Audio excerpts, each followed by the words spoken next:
Welcome, everybody, and thank you for tuning in to this presentation for the Western Pearl Reconstruction Project.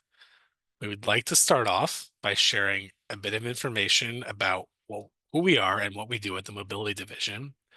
Next, we'll talk about why Western Pearl Street was selected for construction and how our policy plans guide its design. We will then provide an overview of the scope of the project and the anticipated timeline.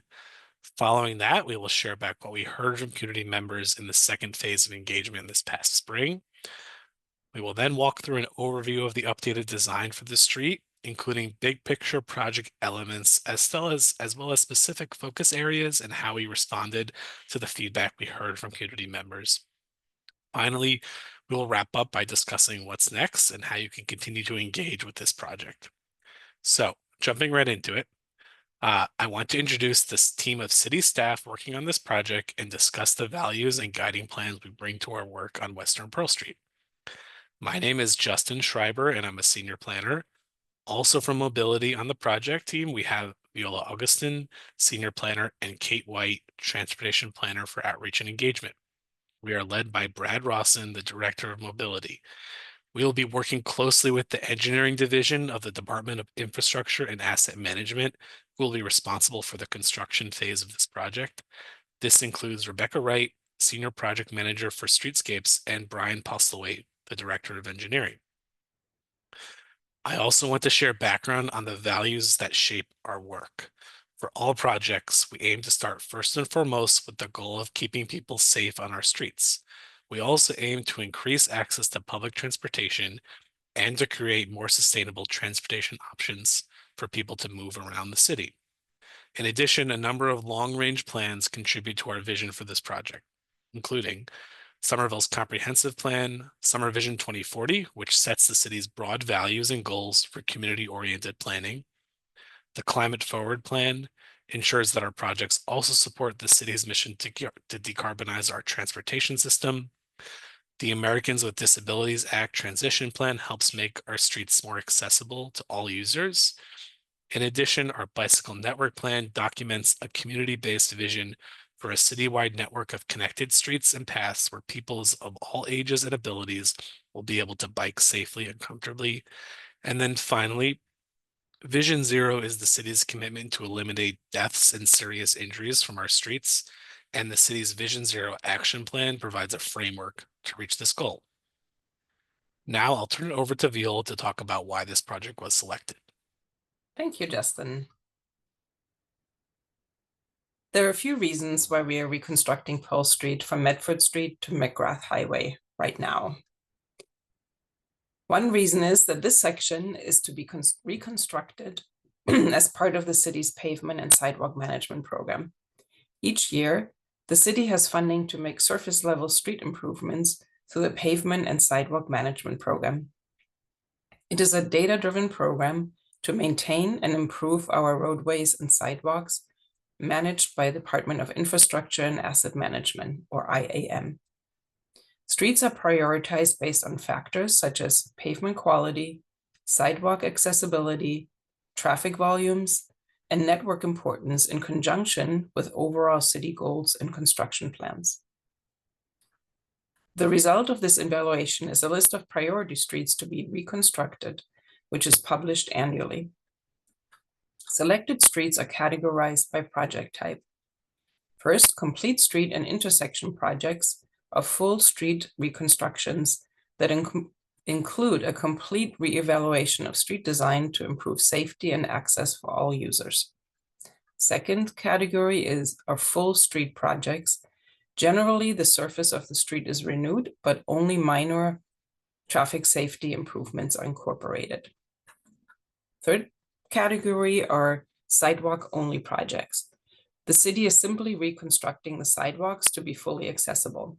Fourth, in-curb to curb paving projects. The city is repaving, in this case, the full roadway. And finally, in partial paving projects, where the city is just repaving the travel lane areas of the roadway.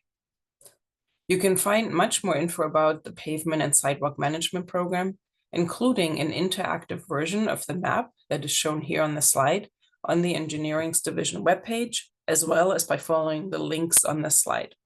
One of them I will now say out loud in case people cannot see. It's www.summerville.gov/departments/programs/pavement-and-sidewalk-management-program. We also share this on our project webpage. Western Pearl Street, to get back to our street, is designated in the paving program to be reconstructed as a complete street.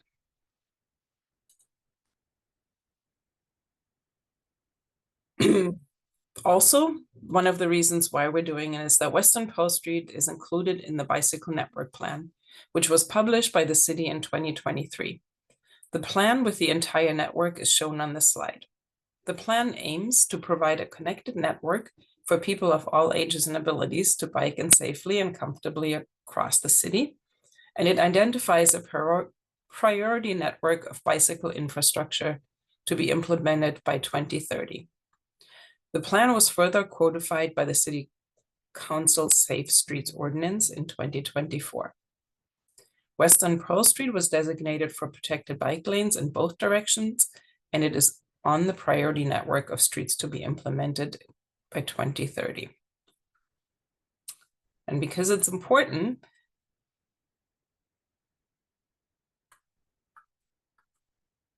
we have a second slide on it. The image on this slide shows a zoomed-in view of the priority network in the neighborhood of this project. Because of the narrow width of Pearl Street, providing bike lanes in each direction requires removal of all parking or one-waying the street. In our first round of outreach in the fall of 2024, we presented these two options, and a third one to only provide a protected bike lane in one direction and keep parking on one side. We asked community members to share thoughts and feedback. In spring of 2025, we presented two design options with one continuous direction of protected bike lane with some sections of two directions. Each option included a corresponding proposal for two-way bicycle circulation using other neighborhood streets. Later in this presentation, we will discuss what we heard about these two options. So now, what is the project? We want to clarify the scope of it. As is shown on the map, the project will reconstruct Pearl Street from Medford Street to McGrath Highway. The intersection of Medford Street and Pearl Street is included, but the project ends before Dana Street at the McGrath end, as can be seen on the slide. What we see on this slide is a list of what is included, what is under consideration, and what is not included in the Western Pearl Complete Street reconstruction. Included in this project are reconstruction of sidewalks and curb ramps, repaving of streets from curb to curb, new tree plantings and landscaped areas, new and raised crosswalks and intersections, traffic calming, traffic signal evaluation, and designated bicycle facilities, bus stop changes, changes to lane widths, increasing visibility at crossings, and changes to parking regulations. In our outreach, we didn't hear a large call for speed humps on any particular street. The city installed speed humps on Marshall Street in 2024, and we aim to install some more speed humps on Walnut Street this year, 2025. We are putting the remaining streets requested on our annual consideration list for speed humps. What is not included in this complete street project are substantial utility work, street lighting, network redesign, for example, one-waying of streets, and green stormwater infrastructure. Shown on this slide is the timeline for the project, what we have done so far, and what are anticipated next steps. We started in the fall of 2024 with a kickoff meeting on October 9th, following by community outreach to identify issues and decide on a design direction. In December of 2024, we started working with a consultant to develop 25% design. We shared two concept design options this past spring, starting with an open house meeting May 13th. Over the summer, We worked to incorporate the community feedback and select a design option and refine the design details. We are now coming back to the community with an updated design for a final round of community engagement before advancing to final design over this winter. We aim to share final design details in early 2025, at the same time when we're seeking bids for contractors. Finally, construction is anticipated to take place across 2 construction seasons between spring 2026 to fall 2027. And Kate will now share what we learned during our previous round of community engagement. Thank you, Viola. So as she shared, I'll now provide a summary of how we engage people and what we heard during the concept design phase. But I'd love to first start with some of our existing conditions data.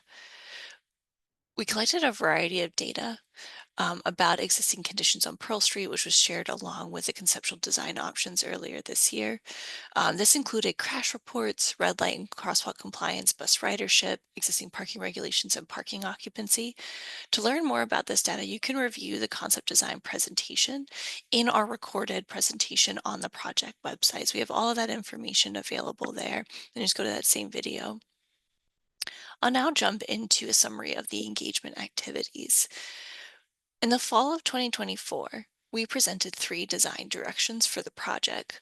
We used this feedback to narrow in on 2 concept design options.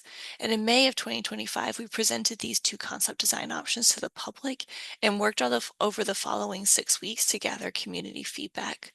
We employed a range of in-person and virtual outreach opportunities to create space for people to engage in the ways that work for them. This included an outdoor open house, a direct community organization and business outreach, which included a focus group with Groundwork Somerville, a youth nonprofit, meeting with the Gilman Square Neighborhood Council Board, and visiting businesses in the area, where we meet with them one-on-one to talk through their needs and promote awareness about the project. We also hosted a street outreach pop-up at the intersection of Bedford Street and Pearl Street. We were able to connect with a lot of people kind of coming home from work or school, walking their dog, or heading out for the evening. And we tabled at Summer Street's Carnival with our Pedestrian Transit Advisory Committee. And we have some photos of some of the examples of this outreach from May 2025. We also conducted an online feedback survey, and our surveys are always available in 7 languages, and hosted 2 virtual office hours. We also presented and discussed the options with our city advisory committees, the Pedestrian Transit Advisory Committee and the Somerville Bicycle Advisory Committee. To help promote awareness of the project and opportunities to participate, we posted flyers on over 385 homes prior to the community meeting and near the survey deadline, really just trying to get the word out as much as possible.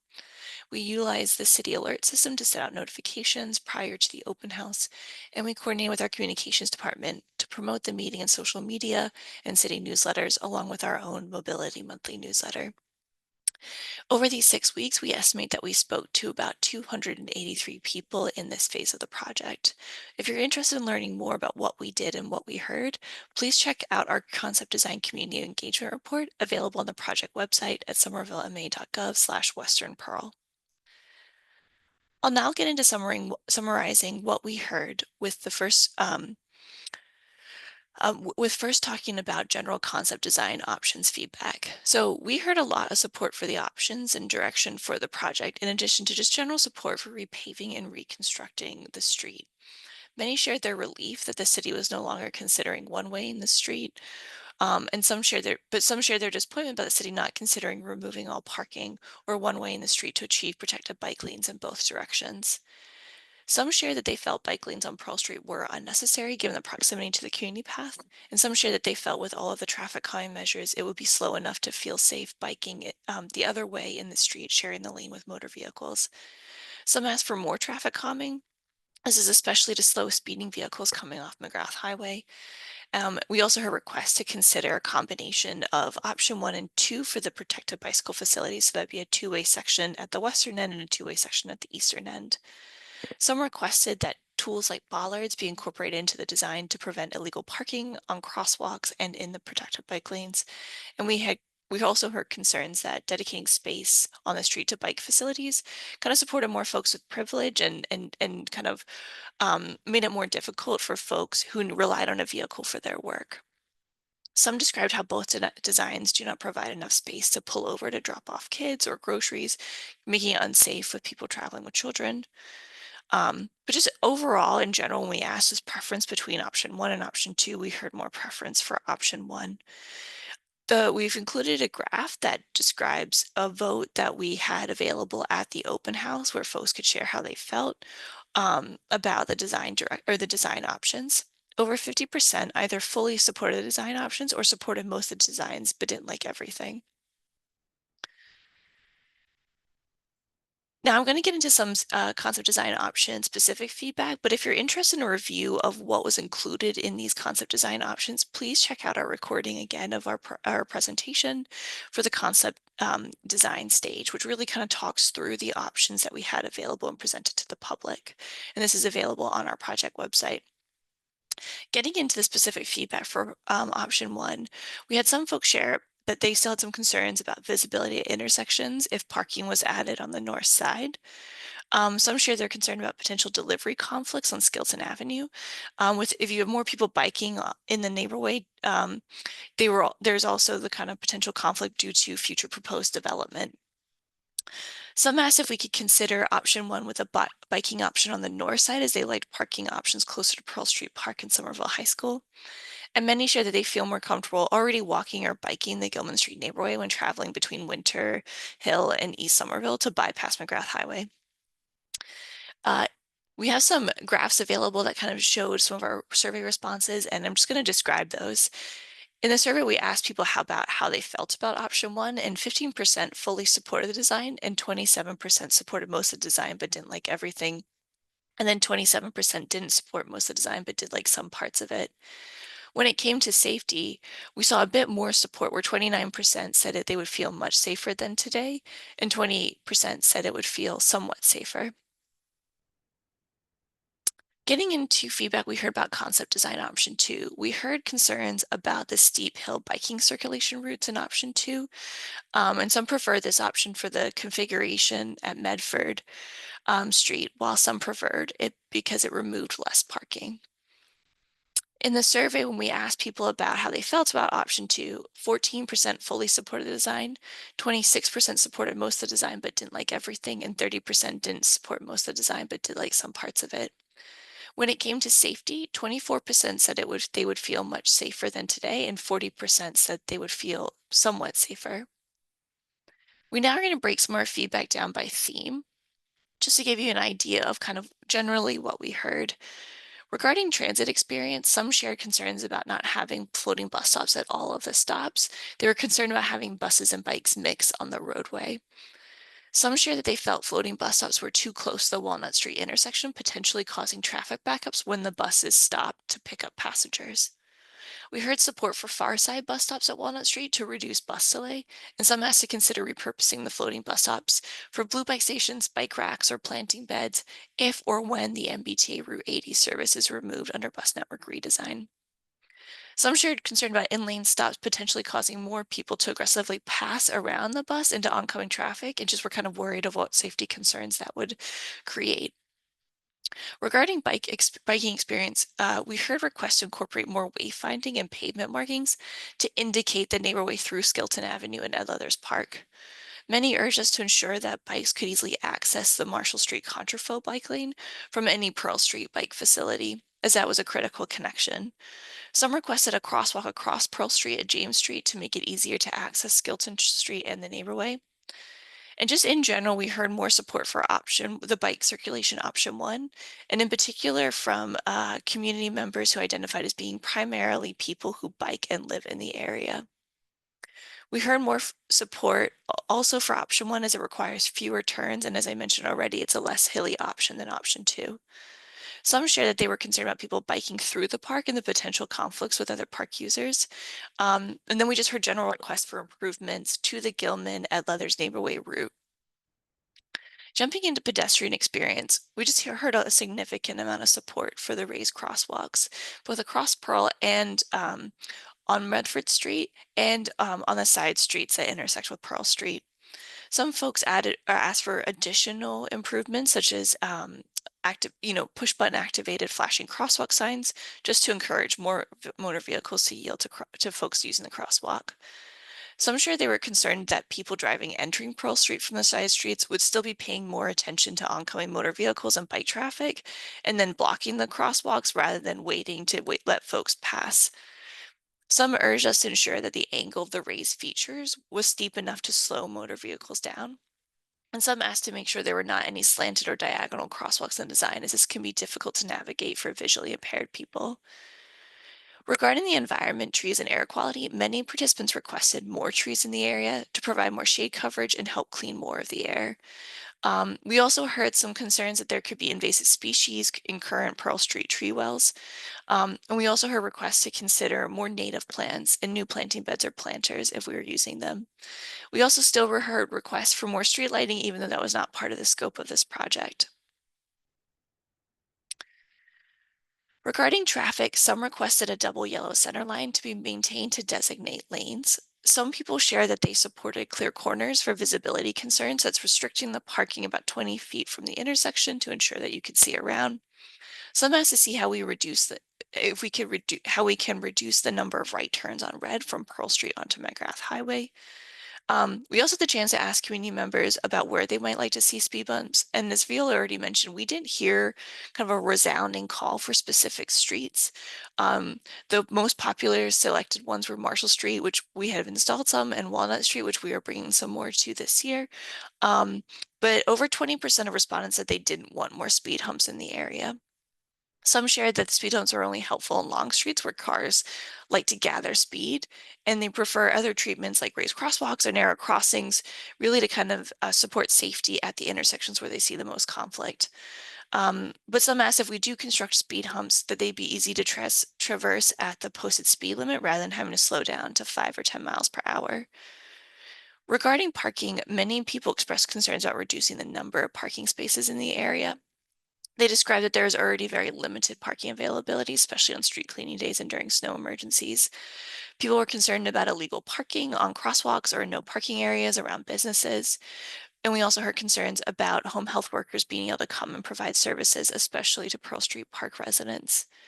Some residents requested more accessible spaces, and some asked us to consider 2 and 4 hour parking on Pearl Street and keep the side streets resident permit required. We also heard requests for more rideshare parking and loading near Marshall Street to provide dedicated space for business customers and deliveries. We also heard requests to prioritize parking by the larger apartment buildings on the south side of Pearl Street, where there are no driveways for those larger buildings. So getting into some intersection specific feedback, because at the time we had asked kind of options for each of these key intersections. When we shared designs for Pearl Street and Medford Street, we heard more support for option 1. People share that they prefer this option because it forces northbound Medford Street traffic to stop, which tends to be higher speed in existing conditions. Some did feel the opposite, in that Pearl Street should be the secondary street to Medford Street. Some shared that they still had some seating concerns with Medford Street, even with this change. But folks leaned on this preference for option 1 because it more closely aligned with pedestrianising Medford Street in the future, which is consistent with previous designs for Gilman Square.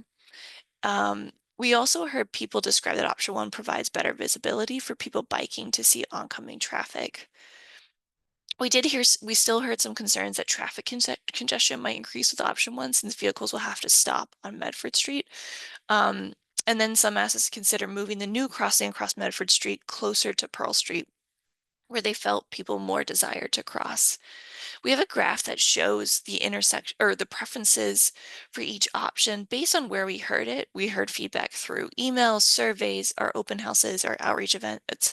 And so here we show concept design option 1 just being more clearly preferred through the different mechanisms that we heard that feedback. At Marshall Street, we heard many people prefer the raised intersection, which provided a new crossing and they felt calmed more traffic. Folks really liked the brick-like pavement markings to indicate to people driving that this was a space more for people using the crossing. Some shared that they prefer all intersections to have crossings on both sides of the street, while some others felt it wasn't necessary, especially at this location. In the graph, again, we show kind of option preferences for the intersection based on where we heard it, and we heard the most most preference for option 1. For Walnut Street, we heard a more even split among participants. And in our graph, we really just saw that there was a slight preference for option 2, but it was very close to the number of preferences for option 1. Outside of the options that we had presented, some folks asked us to consider a raised intersection to increase the amount of traffic coming on the street. Some urged us to have a curb extension on Pearl Street near the convenience store to prevent illegal parking on the crosswalk. Some asked us to ensure that crosswalks stay aligned with the general path of travel and not be set back. We heard concerns about narrowing at this intersection, potentially making it difficult for trucks and resulting in them hopping the curb. So that's in general what we heard. Again, if you're interested in learning more, please check out our report, but I'll now hand it over to Justin to share a bit more about the big picture that this feedback helped shape. Thanks, Kate. So, what is the updated design? Big picture, the city selected conceptual design option number 1 from the last round of community engagement. And the updated design that we're presenting today is a more detailed and developed version of that concept. Most, but not all, of the essential design elements from that concept have not changed. And you'll see refinements and deep details that incorporate the feedback we have been hearing externally and internally. So, starting with some of the major design elements, the updated design is intended to provide safer and slower intersections and crosswalks. It includes 6 raised features, either crosswalks or intersections, along either Pearl Street or Medford Street, as well as 11 raised crosswalks across every side street in the project area. These elements are intended to reduce speeds, increase yielding behaviors, and make crossing the street or pulling out of side streets easier, safer, and more comfortable for all users. The updated design will also improve bicycle facilities. A 2-way separated bike lane is proposed from Medford Street to Skilton Avenue, and a 1-way separated sidewalk level protected bike lane is proposed between Skilton Avenue and McGrath Highway. Finally, an enhanced neighborhood connection for westbound bicycle travel is proposed that utilizes the Gilman Street neighborway and an improved pathway in Ed Leathers Park to connect to the start of the 2-way facility at Skilton Avenue. The updated design retains one side of on-street parking, but moves most of this parking to the north side of the street. It also adds dedicated loading zones and fully accessible parking spaces. There are improved bus stops, including 1 floating bus stop and 3 in-lane bus stops where the space permits. These changes streamline bus service and improve accessibility by enabling the bus to stop in the travel lane rather than having to pull over. Finally, we've proposed 16 new tree plantings along the street, as well as expanded tree wells and porous pavement and many existing tree locations to support healthy tree canopy on Pearl Street. We'll now move through each section of the street and provide an overview of the updated design. Starting here with existing conditions between Medford Street and Skilton Avenue. On this slide, you'll see the existing aerial showing the large intersection with no crossing across Medford Street and the very long diagonal crossing across Pearl Street, and parking is located on the south side of the street currently. This next slide shows the proposed treatment for this section of Pearl Street, including the reconfigured Medford Street Pearl Street intersection. The updated design realigns Medford and Pearl intersections so that the southern block of Medford Street bends to meet Pearl Street at a 90-degree angle with a stop sign. And then this design connects the northern block of Medford Street to flow directly into Pearl Street. This is intended to address the speeds we see coming from the Medford Street Bridge, and also it follows the previous design where we're proposing a seating wall as well as space for people riding bikes to navigate the intersection. There are 2 raised crosswalks both on Medford Street to create a safer pedestrian experience and incorporate desired connections to the Gilman Square MBTA station. You can see the 2-way bike facility continues on Pearl Street all the way to Skilton Avenue, where it connects to the neighborway, and then it changes to a 1-way bike facility heading eastbound towards McGrath Highway. At Marshall Street, you can see a raised intersection with curb extensions to create a shorter and safer crossing of Pearl Street and provide connectivity to the Contralow bike facility on Marshall Street. 2 improved bus stops are shown here. One on the north side is an in-lane bus stop And on the south side, a floating bus stop shifted to the east side of Skilton Avenue that provides more room for pedestrians and to wait, and a safe protected bike lane that doesn't conflict with the bus stop. You'll also see both a loading zone and an accessible parking space provided on the north side of the street. We're now continuing down Pearl Street. This section is from Skilton Avenue to Jasper Street. On this slide, again, you'll see the existing aerial photo of this area, which is primarily minor side street intersections, and then one more major intersection, the signalized intersection with Walnut Street. And again, parking is located on the south side of the street currently. Now you can see the proposed treatment for this section of Pearl Street between Skilton Avenue and Jasper Street. The sidewalk level one-way separated bike lane continues on the south side of the street, headed eastbound towards McGrath Highway. Raised crosswalks are shown across all side streets.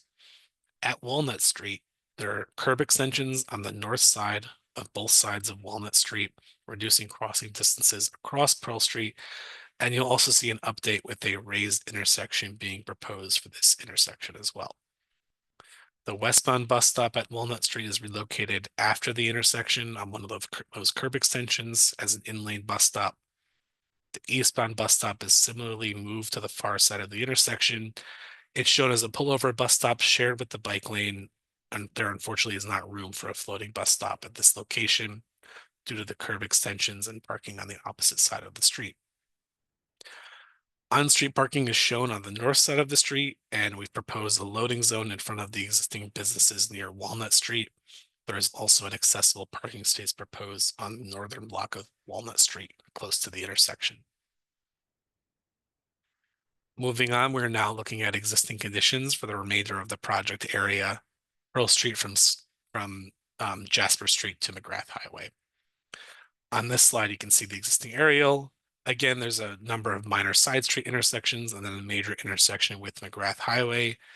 As we've mentioned previously, the scope of this project ends at Dana Street. However, we are communicating with MassDOT to ensure that our designs will work with future changes to McGrath Highway. In this section, there's currently some parking on the south side of the street, close to Jasper Street, and then no parking on either side once you get closer to McGrath Highway. Here in the proposed treatment for this section of Pearl Street. Again, there is the sidewalk level one-way separated bike lane on the south side of Pearl, headed eastbound towards McGrath Highway.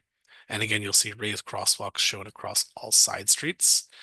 The bus stop for the bus heading west towards Gilman-Strayer stays in the same location, but it is now on a curb extension to create more space and allow for easier bus operation. The eastbound bus stop moves a bit closer to McGrath Highway, away from the residential driveways, but in front of the existing gas station. Parking is flipped to the north side of the street in this area. And then the right turn lane is eliminated, approaching McGrath Highway to provide the space needed near McGrath for parking, those wider sidewalks and bicycle facilities. Now that we've given you the big picture, I'll turn it over to Viola, who will talk in a little more detail about what we heard and what's changed. Thank you, Justin. So in the next few slides, you will see some of the same information that we just talked about, but we wanted to include them to really pull together what we heard in previous stages and how we came up with the decisions. So we'll start with bicycle circulation. As mentioned earlier, Pearl Street between Medford Street and McGrath Highway is designated on the Somerville Bicycle Network Plan to have protected bicycle lanes in each direction. In the fall of 2024, at the beginning of this project, as Kate has mentioned earlier, we approached the community with 3 options. One of them included providing a bike lane in only one direction with an alternative route through residential streets in the other direction. And while this deviates from the network plan, the feedback we received generally supported this approach as it allows keeping some parking and including sidewalk and bus stop improvements. So in May of this year, we introduced 2 concept options. Shown on this slide are option 1 with a protected bicycle lane eastbound and option 2 with a protected bicycle lane westbound. It's not shown on here, but imagine that, sorry. Each option suggested a different alternative route in the other direction and using a small section of Pearl Street with two-way protected bicycle lanes on one side of the street. We heard in general more support for option 1, and in particular from community members who identified as being primarily people who bike and live in the area. We heard more support for the alternative bike circulation option 1, as it requires fewer turns and is less hilly than option 2. Some shared that they were concerned about, sorry, I just realized we're repeating a lot of the things that Kate had said earlier. So I'm not going to go through that, but I want to tell you why we chose what you see here. And now I have to improvise a little bit from our script.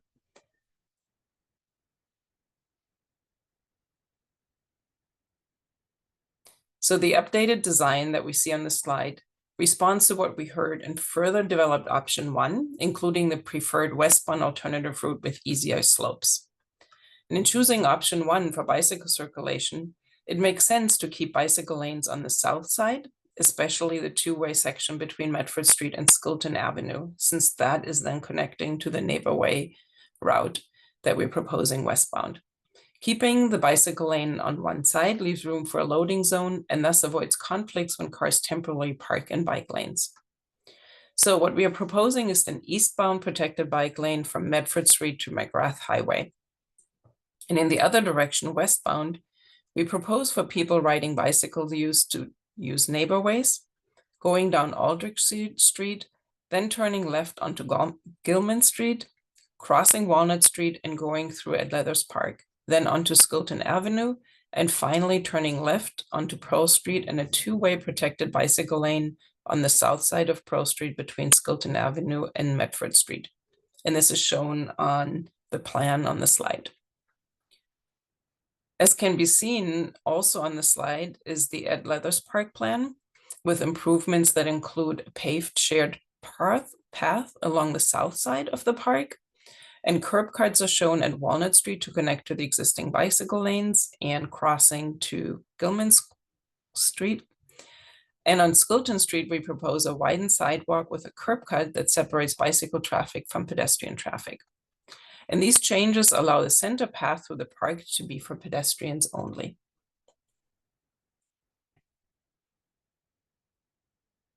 What we're seeing on the slide is, again, the two concept options that Kate had already talked about presented this spring and the current design for the intersections of Pearl Street and Medford Street.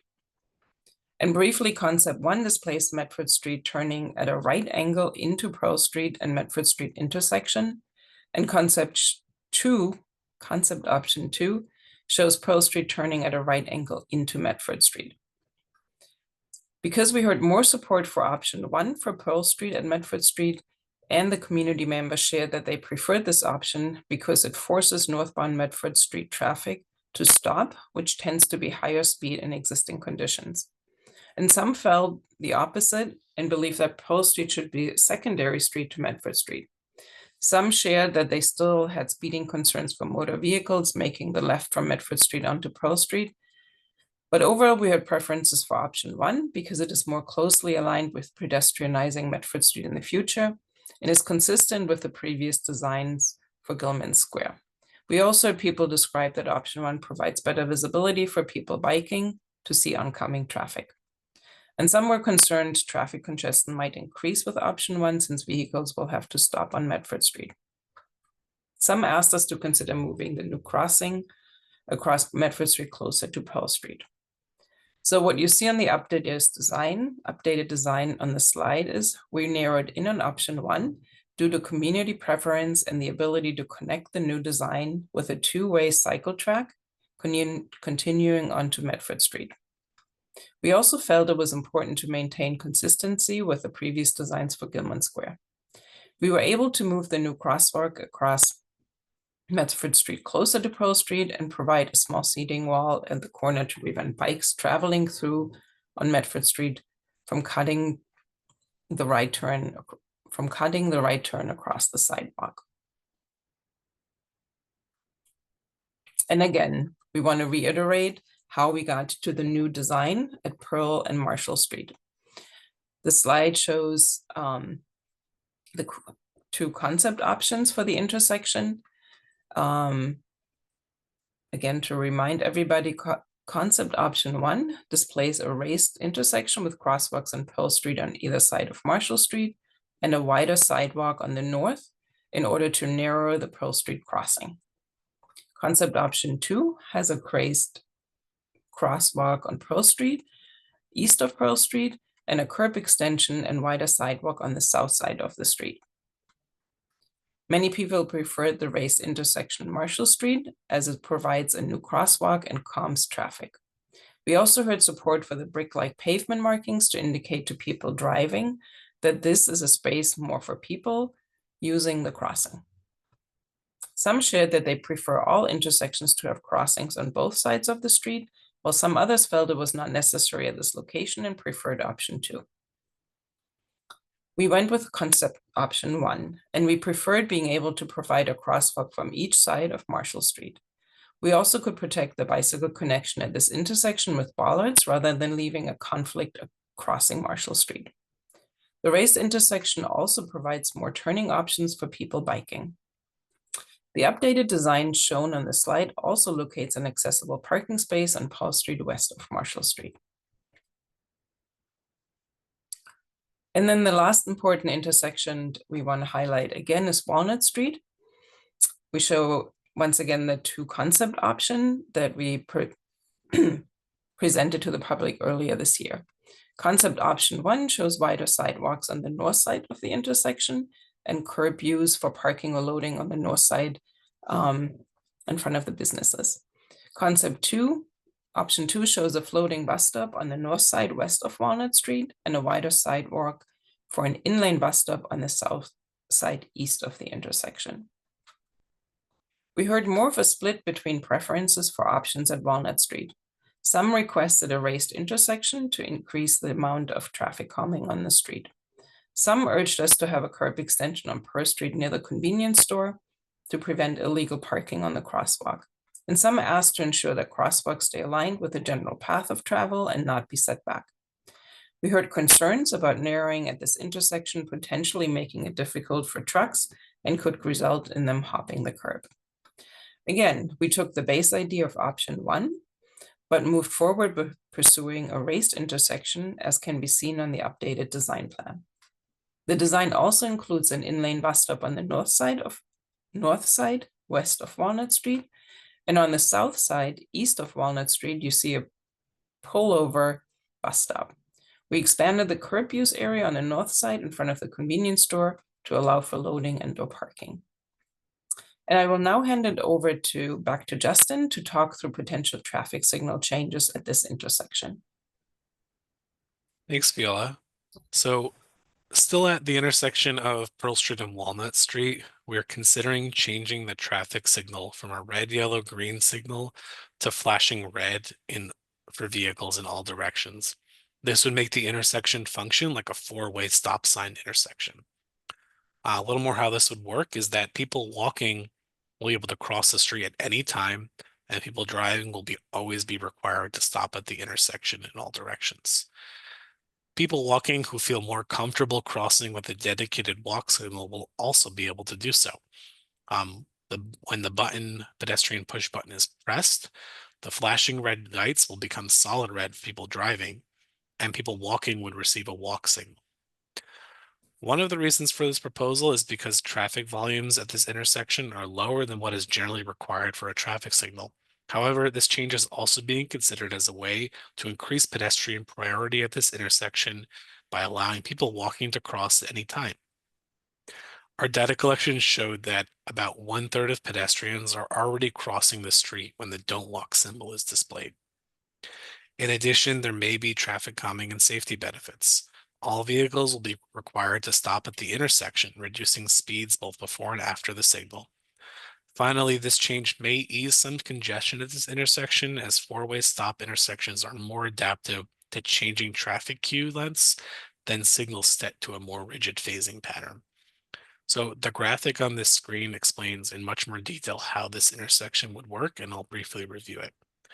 The first red box is normal operations. And during normal operations, the light would be flashing red and the pedestrian signals would be blank, meaning there'd be no symbol showing.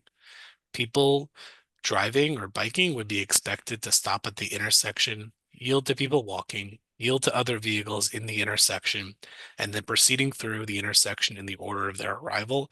This is the same expectations as for any four-way intersection with stop signs or the flashing red traffic light.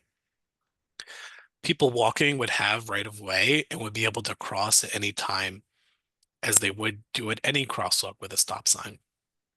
At this intersection, people walking would also have the option to press the pedestrian push button, and that's shown in the middle red box. The traffic light would turn yellow and then solid red for vehicles, and the pedestrian signal would then display a walk sign. People driving would be expected to continue stopping at the intersection, except they would be permitted to proceed through the yellow light if they were already inside of the intersection. When the traffic signal is solid red, vehicles waiting cannot proceed through the intersection at all. People walking would have right of way as before, but would see a walk signal and have the protection of no vehicles being able to proceed through the intersection during that time. After the walk signal, a flashing don't walk signal would be displayed, indicating the time left before vehicles may again proceed through the intersection. After that, the pedestrian signal would again turn dark and the red light would start flashing. During all of the different phases, pedestrians retain right of way at the crosswalk. And after the walk signal is activated, there would be a resting period of 30 seconds before it could be reactivated.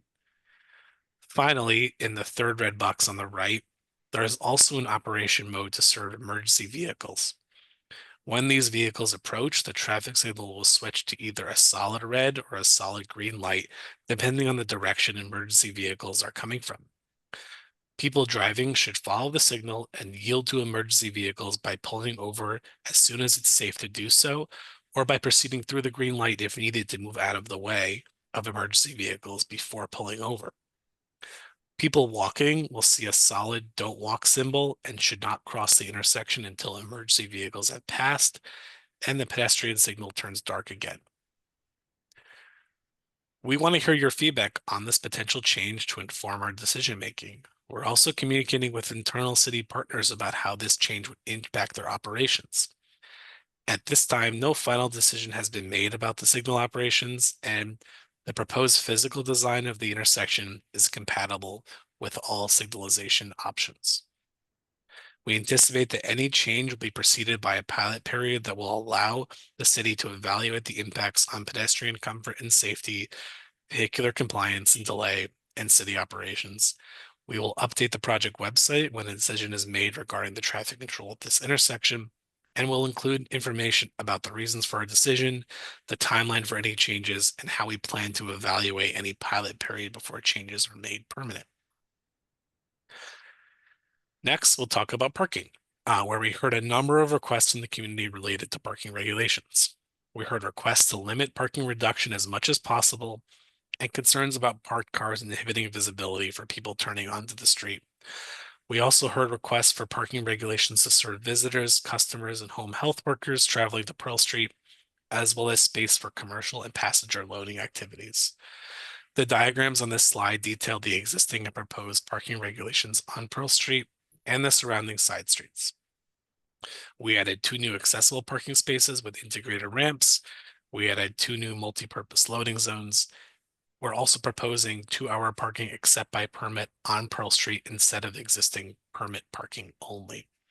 Finally, we work to maintain as much parking as possible, and the proposed design is a reduction of approximately 10 legal parking spaces from about 33 spaces to about 23 spaces. Next, we want to provide a little more detail about some of the new proposed parking regulations. First, we're proposing changing permit parking along Pearl Street to be 2-hour parking except by permit in the new design. This change is in response to feedback about the need for more flexible parking regulations, whether for home healthcare workers, out-of-town visitors, customers for local businesses. These spaces will be available for time-limited parking for those who do not have a Somerville parking permit. During the overnight hours, permits will be required, prioritizing neighborhood residents, and the 2-hour time limit never applies to permit holders. This change brings Pearl Street in line with similar neighborhood streets like Medford Street and Cross Street, which have a mix of residential and commercial land uses. We're also proposing new loading zones, one on Pearl Street near Marshall Street in front of Sarmat, and one on Pearl Street near Walnut Street in front of the convenience store and laundromat. These spaces are proposed in response to feedback about rideshare demand and illegal parking and loading in both areas, as well as in travel lanes and on sidewalks.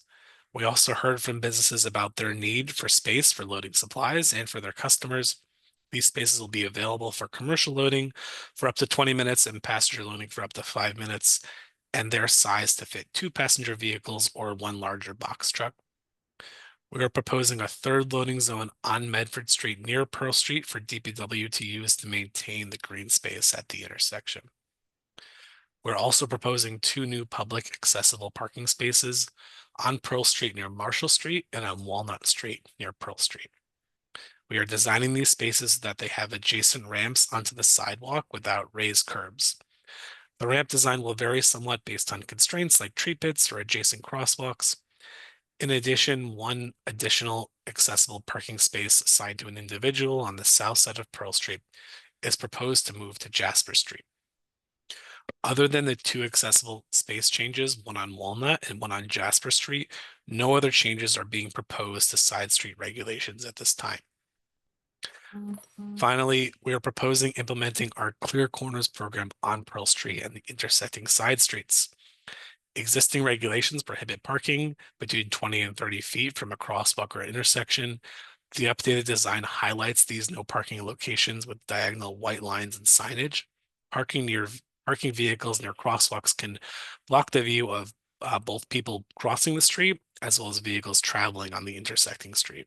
Ensuring these spaces are clear increases visibility for people driving and makes it easier for first responders, delivery trucks, and other large vehicles to navigate streets more easily and safely.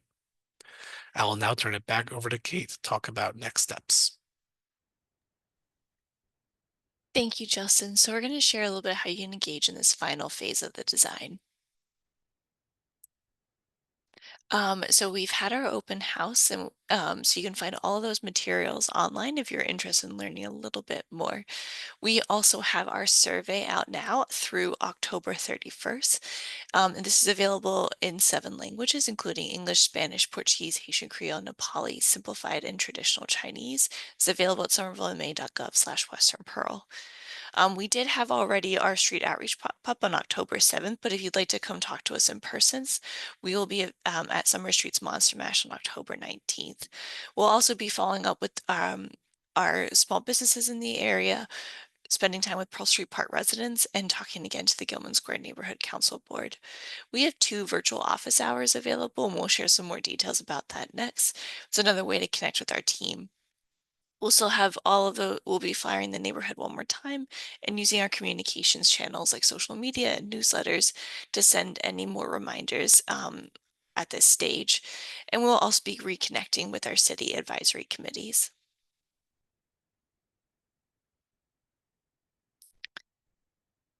So again, find our survey at somervillema.gov/Western Pearl. If you don't prefer to take that online and would like to do that over the phone, just call 311 at 617-666-3311, and you can submit a callback request and we will take that survey with you.